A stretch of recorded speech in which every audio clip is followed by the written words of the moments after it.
Oh. Hey, you guys obviously didn't have a spring. You've got a couple new pieces to that offensive line room. Just how behind the eight ball do you guys feel not having had that time in the spring to kind of set a foundation where you can hit the ground running come training camp? Yeah, I mean, it's definitely a unique challenge, especially given the fact that there's going to be some, new young guys, rotating through different groups and at different positions. Um, but it's a challenge that, every team's dealing with right now. And the one thing that we were able to do that I think we did do was do a great job on our Zoom meetings. The coaches did a great job and kind of with that virtual learning to get us as far ahead mentally as we possibly could. So it's going to be a unique challenge. I mean, it's a challenge for all of us. It's a challenge for me. I've this is going in my fifth year, but to not have been out there in a football setting is different. But every team's going through it. So we're all presented with the same challenges, and it's going to be interesting to see once we get going on the field. Kind of what does everything look like. So, but I think our coaches and all the players did a good job of maximizing what we could do on the platform that we did have. Go Justin next. Hey Taylor, I think we all know you work with LaCharles in the off season every year. And I'm sure you're trying to polish all the corners of your game. But was there a particular focus that you really drove in on this off season? I know a big thing, as you've played more and more years, is to maintain your strength levels while maintaining your health. That's going to be a huge thing because you can go in there and try and chase numbers in the weight room, but if you get injured, that's going to be something foolish to do. So, a huge thing for me was just getting back to mobility. So I'm able to put my body in the best positions to do my job.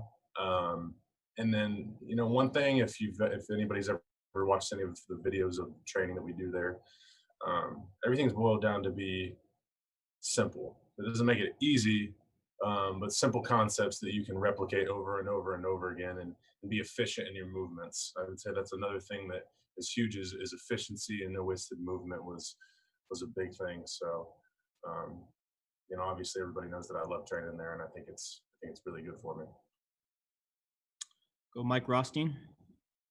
Hey Taylor, how are you? Good. I have two questions for you. First is, has the COVID pandemic changed how you view your contract or any negotiations that might be happening with that, or what conversations are like around kind of your future beyond this year? Yeah, I mean, it's just kind of uncharted territory for everybody, for the organization, for my agent.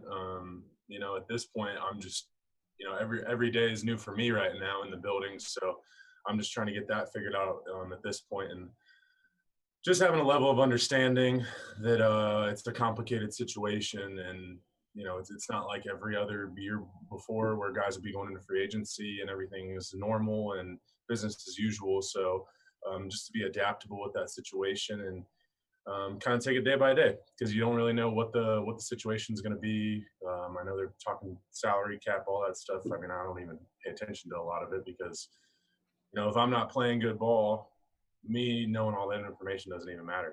So, at this point, I'm just doing what I can, given the protocol and the phases that we're given, to put myself in a position to play good football, and then hopefully that'll take care of itself. But it is, I mean, it's strange. It's strange.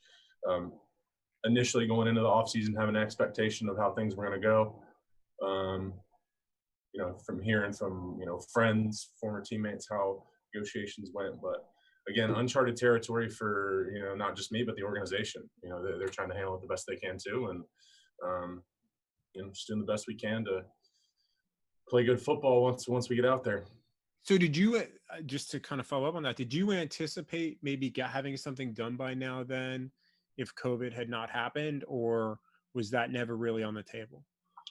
I didn't really have any expectations on when something would be done or if something would be done. But I just heard in the past kind of a timeline on when conversations would start. And again, with all the COVID and then the protests and things like that. There were a lot more important things for us as a team to focus on. And I'm great with that. And we had great conversations as a team about COVID, great questions about how to keep your family healthy, great questions about protesting and activism. We had great conversations about that. So no skin off my back about it. And like I said, I had an idea of what it was going to be like, but we're in a different time than Yeah. I was now, or than I was then. So Just to be clear, have those negotiations started or no? like I said, I think way back in the spring, like we had initial conversations of, you know, we like you, kind of courting, Yeah. I guess, to put a weird word in there. But you know, again, it's something that I'm kind of letting my agent handle that for now. Because like I said, for me right now, if I don't play good ball, none of that's gonna matter, especially given these weird times we're in. Hey, appreciate it, Taylor. Kyle Meinke. Hey Taylor, thanks for your time. I got two for you. One's a follow up, not to belabor the contract thing, but just a quick follow up for clarification. Are talks ongoing right now? Are your people talking to the Lions right now about a contract? I have no idea. I'd have to call my agent and see. Fair enough. And the other one is, I'm just curious. You hear so much every year about how much you guys need on-field reps to be right, to be able to see a defense the same way, and so forth. Across the league, with how little practice time you guys have had this year as an offensive line on the field, do you think that there will be a deterioration of play across the league when it comes to offensive line play this year, just with how little practice time you guys have had? I mean, I can't foreshadow what the performance level is going to be, and I can't, speak to what other teams have or haven't done with their offensive lines. But just as offensive lines haven't been able to practice and get contact, neither has any other position. So, like, we're all in the same boat, and it's going to be, like I said, a unique challenge for everybody. Granted, with offensive, defensive line, front sevens, is there a lot more contact at that position, and is it good to get that contact to get used to how the game's going to flow and what the speed of it is going to be and the contact level? Yeah, but it's not just the offensive lines that are missing out on that. It's every single position group. So, it's just going to be interesting. It's going to be interesting to see how it plays out. It's going to be interesting to see the learning curve for the younger guys, and what does it mean for older guys who have been in it. Thanks. Go Steve Courtney next. How you doing, Taylor? Thanks for your time. Obviously, Taylor, some players in the league have opted out. How difficult is the mental aspect preparing for a season that might not be? And have you heard from various family members concerned about your safety moving forward? Like me personally, I said it back in the spring. I'm not personally concerned. And I know my family trusts me to make the best decision, and I don't think they're necessarily concerned for me. But I'm going to do my best to not put my family at risk in any way that I can. And I can't really speak to what goes into other people's decisions. So, those are personal and private decisions for them. And everybody's been respectful of them. So, yeah, however anybody wants to approach that, your health and safety is paramount. I understand that.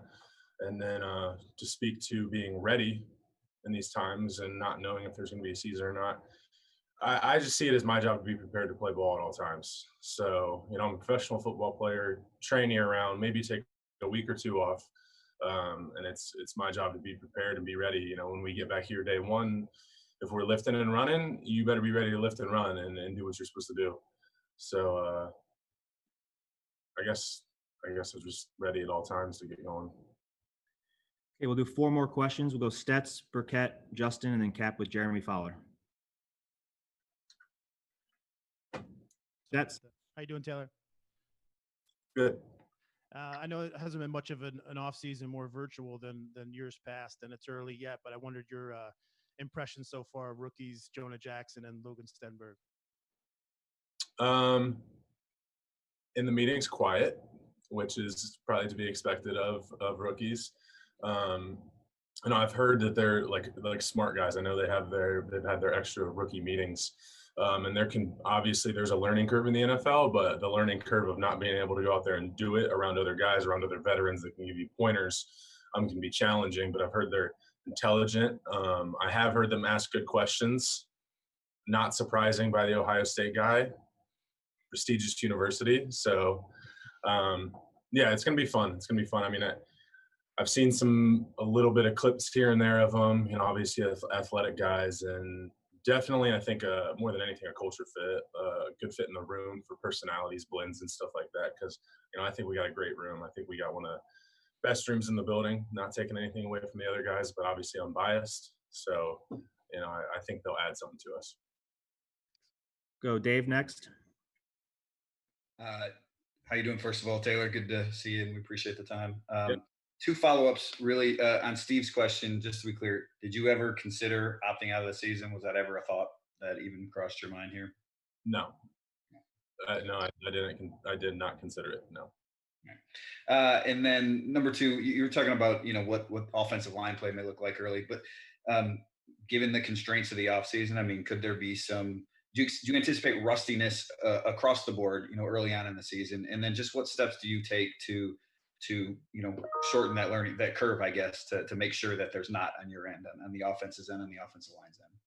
Yeah, I think our coaches have done a good job of, and I know it's virtual learning, but going through things as simple as on this type of block, how are we going to take the footwork? As opposed to just getting out there day one when we're practicing and having to go over all of that, to maybe mentally process that and envision yourself doing that. I do think there's some benefit to that. And I think we're going to see probably once we get practicing if there's any level of rustiness. But I really do believe in talking with my teammates the last few days being in the building, that everybody was trying to do everything they possibly could to keep themselves ready.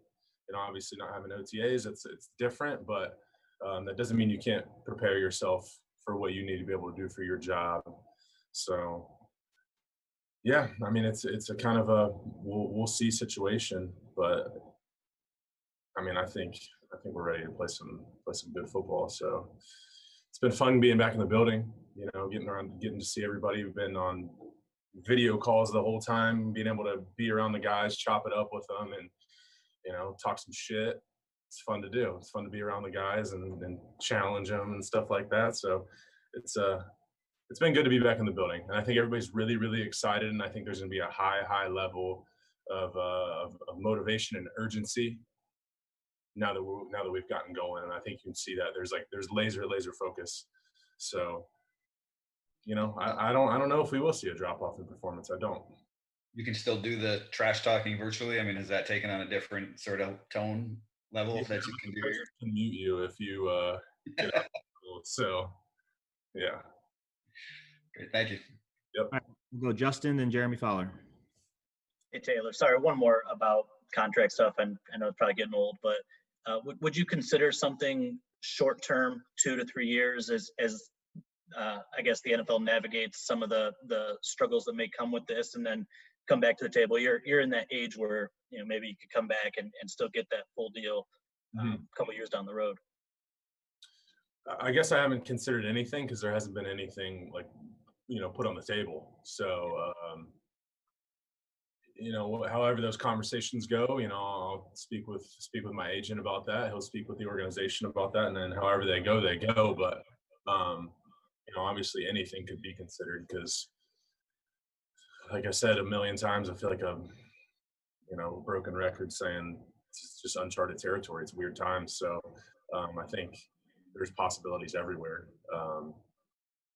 So yeah, I mean, I guess short answer, would I consider something? I consider all options. Yeah. You did allude that you have the best room in the building. What kind of stamp do you think Hank's going to put on that maybe something we won't see here on this side of the doorway? Well, I think the one thing about having Hank transition in is that he's been the assistant O-line coach for the last couple of years. So he obviously knows the guys in the room, and there's a level of familiarity, and there's, the guys are comfortable around him, comfortable to ask questions. And obviously he played for a long time, I think 11 years. So, he's going to have that insight for the guys, especially playing on the inside. From a player's perspective, how do I coach this to them? Because he did play, and then just seeing how he goes about our meetings so far. And I've known this from him being the assistant O-line coach. He's very, very detailed with how he has plays drawn up, with how his concepts are worded towards us, with how his technique is worded in his presentations. So I think it'll be great, and I'm super excited for him. And we're all we were so excited when he got that job. So he deserves it because the dude works really, really hard. We've seen all the hours he puts in as the assistant line coach behind the scenes. So we're excited to have old Hank. All right, Jeremy, last question. Hey, Taylor, what's the biggest sacrifice you have to make in order to play a season, during this pandemic, whether it's like giving up public places or maybe a favorite food place or less time with family? Like what's sort of the biggest sacrifice? I mean, I like being at home as much as I can, so it's not a huge sacrifice for me, but for some people it might be a challenge just not being able to be out and socialize and be out amongst big groups. For me, it's not a hard sacrifice to make. I like to stay at home, take a nap, play some video games if I can. But I think that's definitely a challenge, especially in, guys living close to the city, or if you're a younger guy, you want to go out and do things, you want to go out and be around people. That's a challenge, but I don't think that's a huge challenge. I think if you ask every single guy, would you trade being able to go out to eat 3 times a week to be able to play football this year? Every single one of them would trade it. So, it's just a sacrifice. And like for me, like I said, it's not a difficult one. And everybody around the building in our organization has done a fantastic job to try and streamline everything possible to keep us out of situations we're going to have to go out and be exposed. Maybe not only put yourself at risk, but put other people at risk, and put your family at risk. And I think that's another thing a lot of guys are taking into consideration. Is it worth me going out to eat if I give my grandma COVID and she's in critical condition? Definitely not. Nobody would think that. So, I want to play. I want to play. Yeah. And then you had mentioned kind of blocking out the business and the contract stuff during this time. Like, what's an example of how you did that? Was it, maybe ignoring some of the talks about future salary cap stuff and the negotiations with the PA, or like talking to your agent to get the basics? Or what sort of an example you have of that? Of like just blocking it out? You're saying of blocking out negotiation things? Can you clarify that? It being a pandemic and how it could affect you, just deciding to move on from that. What did that look like for you? How did you do that?